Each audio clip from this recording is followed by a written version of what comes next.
നമസ്കാരം. മഹാന്മാ ന്യൂസിലേക്ക് സ്വാഗതം. കെ എം മാണി പരലോകത്ത് നിന്ന് എഴുതുന്നത്. പ്രിയപ്പെട്ട പാലക്കാരെ, എൻ്റെ സ്വന്തം പാർട്ടിക്കാരെ, ആദ്യമായി ഞാൻ നിങ്ങളോട്, പ്രത്യേകിച്ച് പാലയിലെ ജനങ്ങളോട് ക്ഷമ ചോദിക്കുന്നു. എൻ്റെ പിഴ, എൻ്റെ വലിയ പിഴ. ഞാൻ ആരെയാണ് ഉദ്ദേശിച്ചത് എന്ന് നിങ്ങൾക്ക് മനസ്സിലായി കാണുമല്ലോ. VS പറഞ്ഞ കെടാത്ത തീയും ചാകാത്ത പുഴുവുമുള്ള നരകത്തിൽ ഞാൻ പോയില്ല. അവിടെ മൊത്തം നിരീശ്വരവാദികളായ കമ്മ്യൂണിസ്റ്റുകാർ മാത്രമേ ഉള്ളൂ. ഞാൻ ശുദ്ധീകരണ സ്ഥലത്ത് ആയിരുന്നു കഴിഞ്ഞ 5 വർഷം. ഇവിടെ നിന്ന് കഴിഞ്ഞ ഞായറാഴ്ചയാണ് സ്വർഗത്തിൽ വന്നത്. അപ്പോഴാണ് ഉമ്മച്ചനെ കണ്ടതും നാട്ടിലെ വിവരങ്ങൾ അറിഞ്ഞത്. പാപിയുടെ കൂടെ കൂടിയാൽ ശിവനും പാപിയാകും, അതുപോലെ കമ്മ്യൂണിസ്റ്റുകാരുടെ കൂടെ കൂടി എൻ്റെ ജോമോനും നരകത്തിൽ പോകുമല്ലോ എന്ന വേദനയോടെയാണ് ഞാൻ ഈ കത്ത് എഴുതുന്നത്. ആദ്യമായി ഞാൻ ചെയ്ത തെറ്റ് അവനെ രാഷ്ട്രീയത്തിൽ കൊണ്ടുവന്നു എന്നതാണ്. അർഹമായുള്ള പലരെയും വെട്ടിനിരത്തിയാണ് ഞാൻ അവനെ പ്രതിഷ്ഠിച്ചത്. പക്ഷേ അന്നേ ജനങ്ങൾ അവനെ തിരസ്കരിച്ചു. അതിനുശേഷം കമ്മ്യൂണിസ്റ്റുകാരുടെ കനിവിൽ അവൻ MP ആയി. അവസാനം അവരെയും ചതിച്ചു.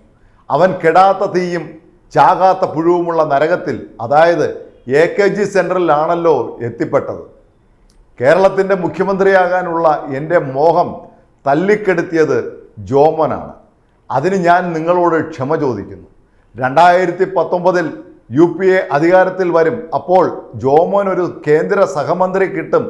UDF വിട്ടുപോയാൽ അത് നടക്കില്ല എന്ന എൻ്റെ പുത്രസ്നേഹത്താൽ ഞാനത് വേണ്ടെന്ന് വെച്ചത്. എൻ്റെ പിഴ.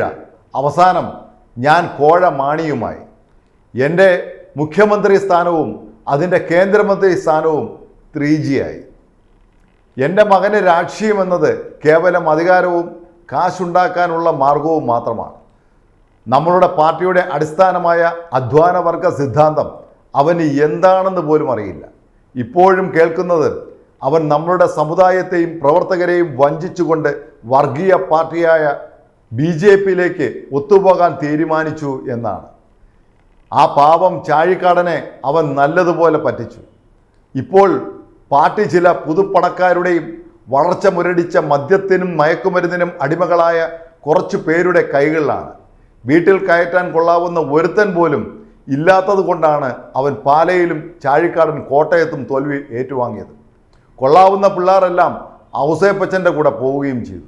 എൻ്റെ പൊന്നു ജോമോനെ, നീ കാറിൽ നിന്ന് ഇറങ്ങി ജനങ്ങളുടെ കൂടെ നടന്ന് അവർക്ക് വേണ്ടിയുള്ള ശബ്ദമാകണം. അല്ലാതെ അപ്പനെ വഴിയിൽ തടഞ്ഞവൻ്റെയും ബഡ്ജറ്റിൻ്റെ പേരിൽ നിയമസഭ തല്ലി പൊളിച്ചവൻ്റെയും കൂടെ കൂടി 30 വെള്ളിക്കാശിന് വേണ്ടി കോൺഗ്രസ് പാർട്ടിയെ ഒറ്റിക്കൊടുക്കരുതായിരുന്നു. നിന്റെ അപ്പനായ ഞാൻ കോൺഗ്രസ് പാർട്ടിയിൽ കൂടെ ചേർന്നതുകൊണ്ടാണ് ഈ കാണുന്നതെല്ലാം ഉണ്ടാക്കിയെടുത്തത്.